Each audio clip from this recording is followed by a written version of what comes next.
하나님의 말씀 봉독합니다. 하나님의 말씀은 이사야서 9장 1절에서 2절 말씀이 되겠습니다. 이사야서 9장 1절에서 2절 말씀 되겠습니다. 이사야서 9장 1절과 2절 말씀입니다. 구약성경 978페이지입니다. 우리 같이 합독하겠습니다. 전에 고통받던 자들에게는 흑암이 없으리로다. 옛적에는 여호와께서 스불론 땅과 납달리 땅이 멸시를 당하게 하셨더니 후에는 해변길과 요단 저쪽 이방의 갈릴리를 명화롭게 하셨느니라. 흑암에 행하던 백성이 큰 빛을 보고 그 사망의 그늘진 땅에 거주하던 자에게 빛이 비치도다. 아멘. 할렐루야. 오늘도 주님이 함께 동행할 줄 믿습니다. 오늘 이사야 9장의 말씀은요, 두 가지 대조되는 내용으로 구성이 되어 있는 말씀이 되겠습니다. 즉 메시아의 탄생에 대한 소망의 예언이 들어져 있습니다. 또한 하나님을 저버린 북왕국 이스라엘의 죄악상과 그로 인해 받을 하나님의 심판을 소개하고 있는 말씀이 되겠습니다. 오늘 본문의 말씀을 묵상하면서 생각난 것은 우리가 고통을 당할 때 어디에서 필요한 힘을 얻을까 하는 것입니다. 우리가 고통을 당할 때, 내가 고통 가운데 있을 때에, 내가 어려운 가운데 처해져 있을 때 우리가 필요한 힘을 어디서 얻을 수가 있을까 하는 것입니다. 여러분, 내가 멸시당할 때에 우리는 어디서 힘을 얻을 수가 있겠습니까? 이것을 오늘 한번 생각해 보고자 합니다. 여러분들은 살아가는 데 필요한 힘들을 어디에서 얻고 있습니까? 우리가 이 성탄절을 맞으면서 함께 생각해 보고 싶은 말씀인 것입니다. 이 살아가는 데 필요한 힘을 어디서 얻고 있습니까? 첫째는 선지자는 오늘 이렇게 말씀합니다. 인간 세상의 고통을 이야기하고 있다는 사실을 우리는 기억해야 됩니다. 한번 따라할까요? 선지자는 인간 세상의 고통을 이야기한다. 인간 세상의 고통을 이야기한다. 예, 인간 세상의 고통을 이야기하고 있습니다. 이 성경 본문을 해석할 때에 방법이 하나 있습니다. 본문에서 많이 나오는 단어, 즉 반복되는 단어, 비슷한 단어를 찾아보면은 이 본문은 이러한 사실들을 이야기하고 있구나 라는 사실을 알아낼 수가 있습니다. 자, 본문에 우리 구사해 이사야서 9장 1절 2절을 다시 한번 읽어보도록 하겠습니다. 1절 2절 다시 한번 읽어봅니다. 같이 읽습니다. 전에 고통받던 자들에게는 흑암이 없으리로다. 옛적에는 여호와께서 스불론 땅과 납달리 땅이 멸시를 당하게 하셨더니 후에는 해변길과 요단 서쪽 이방의 갈릴리를 영화롭게 하셨느니라. 흑암에 행하던 백성이 큰 빛을 보고 사망의 그늘진 땅에 거주하던 자에게 빛이 비치도다. 아멘. 자, 그러면은 1절을 한번 여러분들이 주목해 보세요. 여기에 나타나 있는 단어들이 어떤 단어들이 들어져 있어요? 1절에 들어져 있는 단어는 고통, 흑암, 멸시, 이러한 단어들이 들어져 있습니다. 그리고 2절에는 무엇이 들어있느냐 하면은 흑암, 사망, 이러한 단어들이 등장하는 것을 볼 수가 있습니다. 여러분, 이러한 단어에서 여러분들은 어떤 느낌을 받았습니까? 행복하고 즐거운 잔치집의 분위기를 느꼈습니까? 아닌 거죠. 암울하고 어둡고 침울한 느낌을 얻은 것이죠. 아니면 힘겹게 살아가고는 고통당한 백성들의 삶을 봅니까? 당연히 우리는 이 후자를 볼 수가 있는 거예요. 당연히 힘겹게 살아가는 고통당하고 있는 백성들의 삶을 여기서 우리는 느껴볼 수가 있다는 것이죠. 자, 이사야의 예언을 받은 사람들은 어디에 어떤 시대에 살던 사람입니까? 지금으로부터 약 2700년 전의 사람들입니다. 예수님이 오시기 전에 약 700년 전의 사람입니다. 그러니까 지금 시대로 따지면 2700년 전에 존재했던 사람들이라는 것이죠. 고통을 당하고 멸시를 당하거나 그런 일들을 앞에 놓고 두려워하는 사람들이라는 것입니다. 도대체 그들은 무엇을 두려워하고 있습니까? 어떤 환경들이 그들로 하여금 고통, 흑암, 멸시와 같은 단어 속에 놓이도록 하고 있을까요? 우리가 당시 이스라엘 백성들이 당하고 있는 형편들을 알았다면 그들의 고통의 심정, 두려움의 심정들을 우리는 이해할 수 있을 것입니다. 지금 이 유대 나라는 멸망을 향해 나아가고 있는 그러한 상황인 것입니다.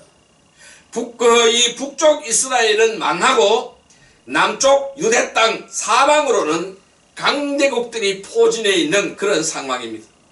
여기에서 나오는 스볼론 땅 또는 납달리 땅 또는 갈릴리 땅들은 이미 이방 군대들이 침입을 했습니다.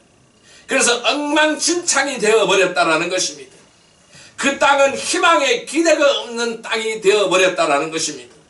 그래서 이제 남왕국 유다왕국도 나라를 잃고 희망도 잃게 될 것이라는 것이죠. 그들에게 필요한 힘들은 다 사라져 버릴 것이라는 것입니다. 사방을 돌아보아도 그들에게 힘이 되어줄 상황은 아무것도 없다라는 것입니다. 이때 이사야 선지자는 일어났습니다. 이러한 상황에서 이사야 선지자는 일어났습니다. 그들에게 세상을 살아가는데 필요한 힘들이 어디에서 올 것인가 라는 것을 말해주고 있는 그런 상황이라는 것이죠. 영웅이 나타나서 그들을 난국에서 구원해 줄 것인가, 주방의 우방들이 그들을 구원해 줄 것인가, 아니라는 것입니다. 그들은 망할 수밖에 없다고 합니다. 그러나 힘을 내야 된다고 말하고 있습니다. 왜 그들이 망하는 것은 하나님의 섭리이고 그들을 새롭게 회복시키기 위한 하나님의 뜻이 있기에 망하더라도 낙심하지 말라는 것입니다. 오늘 우리의 시대에 우리의 환경도 이러한 환경이지 않느냐 싶습니다. 어제 드디어 대통령이 탄핵을 당했습니다. 무도한 세력들에게 탄핵을 당했습니다. 온갖 흑암의 세력들이 난무하고 있습니다. 사탄의 세력들이 난무하고 있습니다. 여러분, 대통령이 무슨 내란죄를 지었습니까? 이 나라를 구원하고 이 나라를 지키기 위해서 비상계엄령을 선포했던 것입니다. 그 대통령의 고유 권한입니다. 누구도 침범할 수 없는 대통령의 고유 권한입니다. 그런데 범죄자 한 사람을 지키기 위해서, 범죄자를 대통령을 만들기 위해서 나라를 이렇게 난장판으로 만들어 놨습니다. 탄핵이 한두 번입니까? 자기를 수사하는 검사들을 다 탄핵했습니다. 감사원장 탄핵했습니다. 장관들 탄핵했습니다. 방송통신위원장을 탄핵했습니다. 이 나라를 어디로 이끌어가자고 하는 말씀입니까? 대통령이 여기에 가만히 앉아서 당해야 됩니까?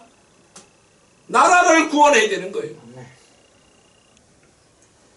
그런데 모든 사람들은, 이 땅에 살아가는 모든 사람들은 대통령이 탄핵을 당해야 된다고 말을 합니다. 흑암의 세력들이 온 나라를 지배하고 있는 거예요. 우리는 이때에 더욱더 낙심하지 않아야 될 줄로 믿습니다. 하나님은 반드시 이 나라를 지켜주실 것입니다. 아멘. 자유민주주의 나라를 굳건하게 세우실 것입니다. 아멘. 전 세계를 복음화시키는 나라로, 제사장의 나라로 세우실 것입니다. 아멘. 그 당시에 이스라엘이 바로 이러한 상황이었습니다. 이 유다 땅이 이러한 상황이었습니다. 망하는 것이 하나님의 섭리이고 그들을 새롭게 회복시키기 위한 하나님의 뜻이 있기에 망하더라도 낙심하지 말라는 것을 오늘 이사야 선지자는 말씀하고 있는 것입니다. 왜? 하나님께서는 메시아를 보내주실 것이고 메시아가 오시면은 필요한 힘을 얻게 된다는 것입니다. 성도 여러분, 여러분들은 살아가는 데 필요한 힘을 어디서 얻습니까? 힘이 되어줄 분들이 있습니까? 아무도 없어요. 지금 대통령 보세요. 주변에 사람 한 사람도 없습니다. 수족 같은 사람, 가족 같은 사람이 가장 먼저 비수를 들이내고 가슴에 칼을 꽂고 있는 상황입니다. 병이 걸렸을 때 힘이 되어줄 의사가 있습니까? 그 의사가 못 고친다고 손을 들 때 우리 여러분들은 누구에게 살아가는데 필요한 힘을 얻을 것입니까? 아무데도 없습니다. 우리의 소망은 오직 예수 그리스도 한 분인 줄 믿습니다. 아멘. 그분만이 나의 빛이시고 그분만이 나의 소망인 줄 믿습니다. 아멘. 성도 여러분, 나를 구원하시기 위하여 생명의 빛으로 찾아오신 성탄의 주님을 기쁨으로 맞이하는 복된 성도들이 다 되시기를 주님의 이름으로 축복합니다. 아멘. 오늘 두 번째 메시지는 무엇일까요? 여러분, 유대인들은 말씀 속에서 희망을 읽었습니다. 따라할까요? 유대인들은 말씀 속에서 말씀 속에서 희망을 읽었다. 희망을 읽었다. 자, 희망을 보았다라는 것입니다. 이스라엘 백성들은 이 선지자의 예언대로 주전 586년에 망해버렸어요. 완전히 이 유다 나라가 망해버렸습니다. 그들은 그야말로 어둠과 멸시 속으로 들어가기 시작했습니다. 유대인들이 70년 동안을 어둠 속에서 헤맸습니다. 70년 동안을 어둠 속에서 멸시 속에서 살아갔습니다. 포로 생활이면은 고단하고 탄식하고 짜증이 얼마나 나갔어요. 이 포로로 다 잡혀가게 되었어요. 이 여러분 포로 생활을 한번 생각해 보세요. 얼마나 고단할까요? 얼마나 짜증이 날까요? 얼마나 탄식이 나올까요? 그런 생활 가운데서 이스라엘 백성들이 보여줄 태도는 대체로 세 가지 중에 하나이겠죠. 첫 번째는 뭐냐 하면은 이 강대국들과 타협해서 그쪽 사람들이 되어버리는 일입니다. 강대국과 타협해서 그쪽 사람들이 되어버리는 일이라는 것이죠. 바벨론 사람들의 성을 쓰는 것입니다. 우리나라 일제시대 때 일본이 지배할 때도 마찬가지였습니다. 일본 사람이 되어버리는 것입니다. 성을 다 창시 개명을 하고 이름을 새로 짓고 성을 일본식으로 다 바꿔버렸습니다. 또한 그들은 그곳 여인들과 가정을 이루고 강대국과 타협에 살려면 그곳 여인들과 가정을 이루어야 되죠. 그리고 아예 개종해버리는 것입니다. 이방 종교로 다 개종해버리는 것입니다. 세상을 살아가는 데 필요한 힘을 그들은 어디서 얻느냐? 바벨론에서 얻는 것입니다. 지금 이러한 국민의힘 정당에서도 이러한 비슷한 상황이 일어났어요. 23표가 반란이 일어났습니다. 그들과 타협해버린 것입니다. 두 번째는 노예 생활을 하면서 비굴해지는 것입니다. 노예 생활을 하면서 비굴해지는 것입니다. 조국을 버리기에는 자신이 없고 그냥 비굴하게 아부를 떨며 살아가는 것입니다. 세상을 살아가는데 필요한 힘을 어디서 얻는가? 얻지 못하는 것입니다. 그러니까 비굴해질 수밖에 없는 것이에요. 그들과 화합하고 그들과 연합하고 그들과 교제하면서 그렇게 살아가는 게 아부하면서 살아가는 것입니다. 세 번째로는 너무 힘들어서 현실을 도피하는 신비주의로 빠져든다는 것이죠. 자기 체험, 어느 환상, 금식 이런 데 빠져버리는 것입니다. 세상 만사 귀찮으면은 기도 자리 차지하고 거기에 앉아있는 것입니다. 여러분 상당히 믿음이 좋은 것 같죠? 그렇지 않습니다. 자기 믿음에 도취되는 자기 중심의 믿음으로 빠져버린다는 거예요. 세상을 살아가는 데 필요한 힘을 어디서 얻는가? 자기 체면에서 얻으러 하는 사람들이라는 것입니다. 도피해버리는 거예요. 참 이걸 보면은 우리는 이 히브리인들이 참으로 훌륭한 거예요. 이스라엘 백성들의 위치가 이런 상황에 빠져버릴 만한데 그러하지 않았어요. 이스라엘 백성들은 이렇게 하지 않았습니다. 그들은 살아갈 수 있는 힘을 어디서 얻는가? 하나님의 말씀에서 얻었다는 사실이에요. 그리고 하나님의 약속에서 얻었다는 사실이에요. 멸망하기 전 이사야가 예언했던 말씀을 그들은 찾아내었다라는 거예요. 고통당하는 자들에게는 흑암이 없는 날이 온다. 이것을 굳게 믿었습니다. 이 말씀을 굳게 붙들었습니다. 옛적에는 멸시를 당하게 했지만은 후에는 영화롭게 하리라. 이 말씀을 굳게 붙들었습니다. 흑암에 행하던 백성들이 큰 빛을 볼 것이다. 이 말씀을 굳게 붙들었습니다. 사망의 그늘진 땅에 거하던 백성이 큰 빛을 보게 될 것이다. 이 말씀을 굳게 붙들었습니다. 언제 그렇게 될 것인가? 언제 이와 같은 현상이 나타날 것인가? 메시아가 강림하는 바로 그날에 그것을 보게 될 것이다. 이것을 그들은 굳게 붙들었던 것입니다. 유대인들은 바벨론의 실패와 고난 가운데서 메시아 대망 사상이라는 위대한 사상을 만들어내었던 것입니다. 메시아 대망 사상은 아브라함이 만들어낸 것이 아닙니다. 야곱이나 요셉이 만들어낸 것이 아닌 것입니다. 그들 민족이 번영할 때에 만들어낸 것이 아니라는 것입니다. 물론 그들의 조상은 메시아 사상이 있었습니다. 그러나 희미한 것이었습니다. 정작 이 메시아 사상을 신학적으로 민족적 사상으로 만들어낸 것은 고통 중에 살고 있던 바벨론의 포로로 잡혀가 살고 있던 히브리인들이었습니다. 그들은 어디에서 살아가는 데 필요한 힘을 얻었습니까? 이 메시아 사상으로 큰 힘을 얻었던 것입니다. 그래요. 우리의 믿음이 언제 좋아질까요? 우리의 믿음은 잘 나갈 때 좋아지는 것이 아닙니다. 사람들은 말합니다. 사업이 잘 되게 해주시면 잘 믿겠습니다. 좋은 대학에 들어가게 해주시면 잘 믿겠습니다. 건강하게 해주시면 잘 믿겠습니다. 거짓말입니다. 정말 우리의 신앙 고백은 거기에서 나왔던 것입니까? 아닌 것입니다. 신학이란 것은 좋은 토질에서 자라는 나무가 아닌 것입니다. 나쁜 토질에서 오히려 더 잘 자라는 나무가 신앙의 나무인 것입니다.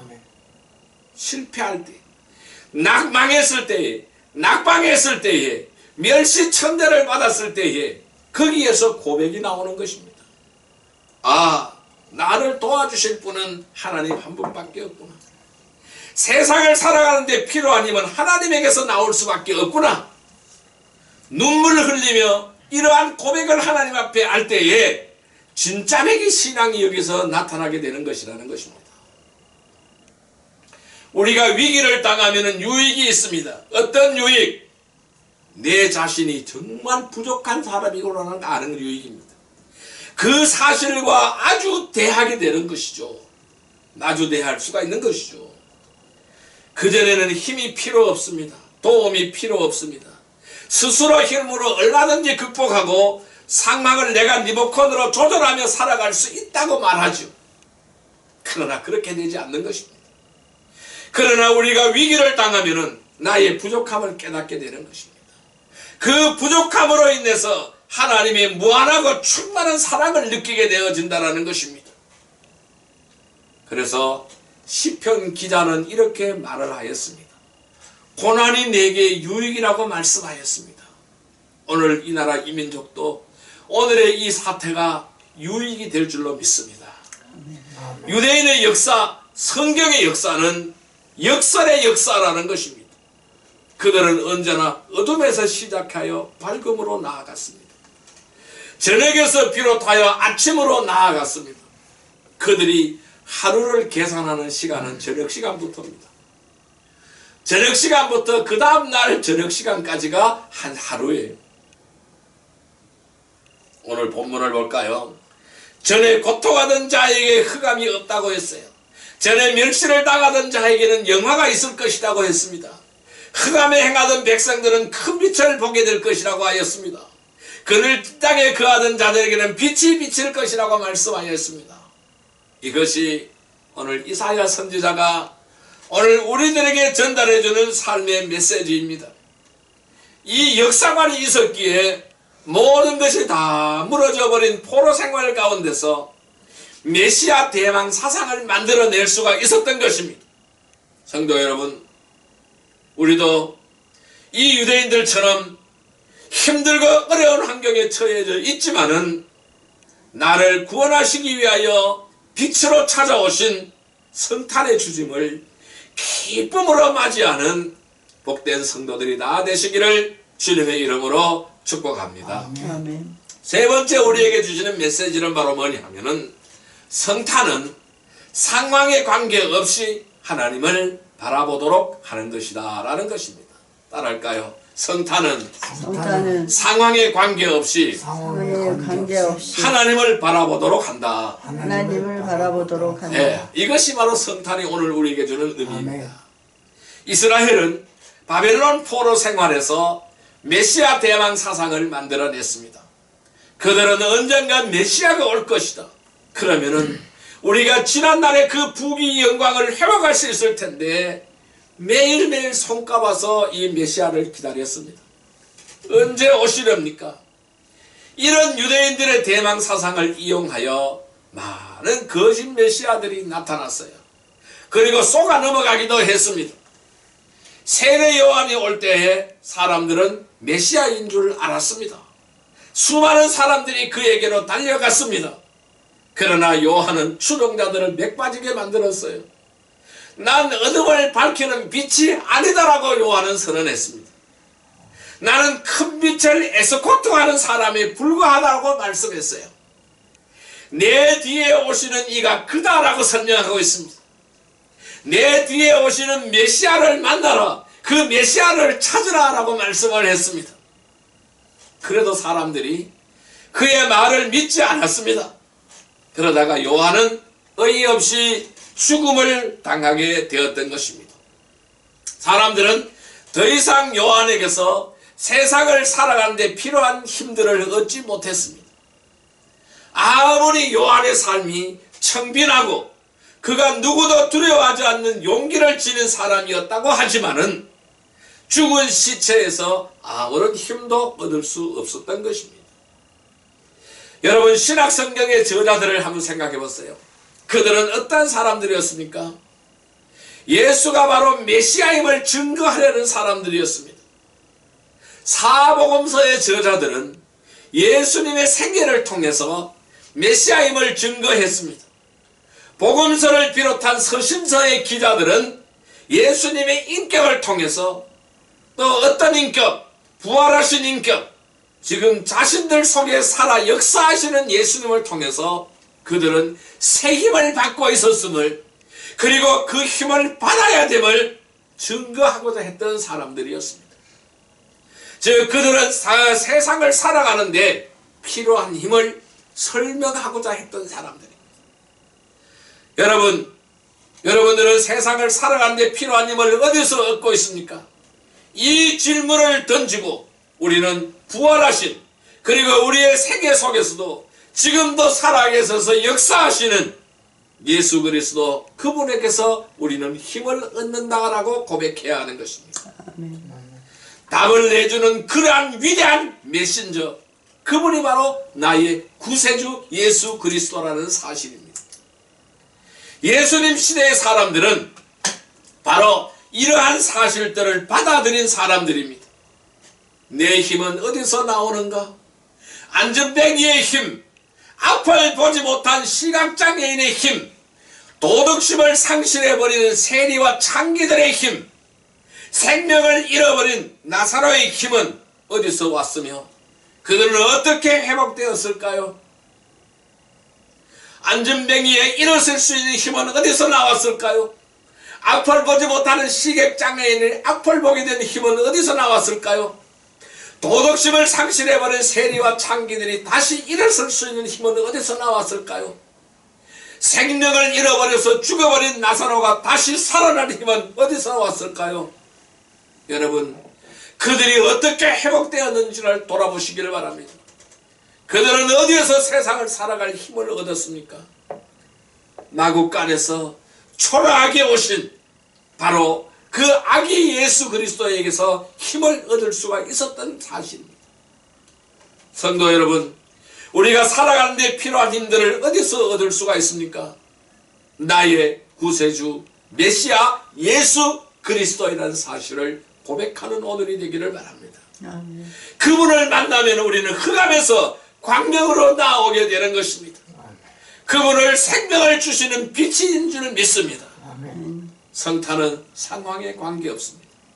그 상황에 관계없이 하나님을 바라보도록 하는 것입니다. 왜? 예수 그리스도는 생명의 빛이시기 때문입니다. 아멘. 성도 여러분, 우리도 유대인들처럼 힘들고 어려운 환경에 처해 있지만은 나를 구원하시기 위해서 생명의 빛으로 찾아오신 성탄의 주님을 기쁨으로 맞이하는 복된 성도들이 다 되시기를 주님의 이름으로 축복합니다. 아멘. 자, 이제 우리 말씀을 정리하여 보겠습니다. 우리 오늘 본문 1절 2절 말씀을 다시 한번 읽어봅니다. 전에 고통받는 자들에게는 흑암이 없으리로다. 옛적에는 여호와께서 수볼론 땅과 납달리 땅이 멸시를 당하게 하셨더니 후에는 해변길과 요단 저쪽 이방의 갈릴리를 영화롭게 하셨느니라. 여러분, 성탄절은 무엇일까요? 바로 이러한 사실들을 확인하는 날입니다. 나는 어디에서 살아가는데 필요한 힘을 얻고 있는가? 유대인들은 성탄을 믿지 않고 축하하지 않기에 그들은 아직도 메시아 대망 사상에서 그들은 힘을 얻고 있습니다. 그러나 우리는 빛으로 오신 이가 아기 예수에게서 힘을 얻고 살아가는 것입니다. 우리에게는 이 메시아 사상은 이미 실현되었습니다. 그 나의 메시아인 그분을 의지하면 되는 것입니다. 성탄의 예수는 바로 그런 삶을 주시기 위해서 우리에게 오신 빛의 아기인 줄 믿습니다. 아멘. 자, 요한복음 1장 9절 말씀으로 가보겠습니다. 요한복음 1장 9절 말씀을 가보겠습니다. 요한복음 1장 9절의 말씀입니다. 142페이지입니다. 요한복음 1장 9절의 말씀입니다. 요한복음 1장 9절 말씀입니다. 요한복음 1장 9절의 말씀 같이 읽을까요? 참빛 곧 세상에 와서 각 사람에게 비추는 빛이 있었나니. 아멘. 뭐라 그랬어요? 참빛이라고 말씀하고 있어요. 세상에 와서 각 사람에게 비추는 빛이라고 말씀하고 있어요. 누구를 말씀합니까? 예수 그리스도를 말씀하시는 거죠. 우리의 빛 대신 예수 그리스도, 나의 구세주 예수 그리스도, 나의 메시아 예수 그리스도를 말씀하는 것이죠. 자, 그 밑에 12절 말씀을 같이 한번 읽어봅니다. 12절 말씀입니다. 영접하는 자, 곧 그 이름을 믿는 자들에게는 하나님의 자녀가 되는 권세를 주셨으니 그랬습니다. 영접하는 자, 곧 그 이름을 믿는 자들에게는 하나님의 자녀가 되는 권세를 주셨다라고 말씀했어요. 참빛 곧 세상에 와서 각 사람에게 비추는 빛, 그 빛을 내가 믿으면은, 그 빛을 영접하여 모셔드리면은 하나님의 자녀가 되었다라는 것을 말씀하고 있습니다. 이것이 바로 나의 구세주 예수 그리스도임을 믿습니다. 여러분, 오늘 우리는 이 빛을 통하여 이 세상의 어둠을 몰아내야 됩니다. 이 세상의 흑암의 세력들을 몰아내야 될 줄로 믿습니다. 그 비결은 그 주님을 영접하고 그 주님을 의지하고 그 주님의 말씀대로 사는 것입니다. 말씀대로 행하는 것입니다. 거기에서 우리는 승리할 수가 있는 것입니다. 성도 여러분, 우리도 유대인들처럼 힘들고 어려운 환경에 처해져 있지만은 나를 구원하시기 위하여 이 생명의 빛으로 찾아오신 성탄의 주님을 기쁨으로 맞이하는 복된 성도들이 되기를 주님의 이름으로 축복합니다. 기도드리겠습니다. 사랑과 은혜의 아버지 하나님 감사합니다. 참 빛과 세상에 와서 각 사람에게 비추는 빛이 있었다고 했습니다. 그러나 그 빛이 자기 땅에 왔음에 자기 땅의 백성들이 영접하지 아니하였다고 말씀했습니다. 그러나 영접하는 자, 곧 그 이름을 믿는 자들에게는 하나님의 자녀가 되는 권세를 주셨다고 말씀하십니다. 아버지 하나님, 우리도 유대인들처럼 힘들고 어려운 환경에 처해져 있습니다. 나를 구원하시기 위하여 생명의 빛으로 찾아오신 성탄의 주님을 맞이하게 하여 주시옵소서. 기쁨으로 맞이하게 하여 주옵소서. 아버지 하나님, 우리가 어디에서 힘을 얻고 살아가고 있습니까? 그것은 바로 살아갈 필요한 힘은 어디에 있습니까? 주 예수 그리스도에게 있는 줄 믿습니다. 구원자 메시아에게 있는 줄 믿습니다. 그분이 모든 것을 해결하여 줄 줄로 믿습니다. 아버지 하나님, 이 땅에 진리의 빛이 비추게 하시고 어둠의 흑암의 세력들이 다 떠나가게 하여 주시고 모든 것이 다 정상으로 자리를 되찾을 수 있도록 아버지, 전보다 더 강력한 민주주의 질서가 세우는 나라가 되게 하여 줄 줄로 믿습니다. 오늘도 우리의 심령에 성탄의 주님 기쁨으로 맞이하는 복된 성도들 다 되게 하여 주옵소서. 예수님의 이름으로 감사하며 축복하며 기도드리옵나이다. 아멘. 아멘.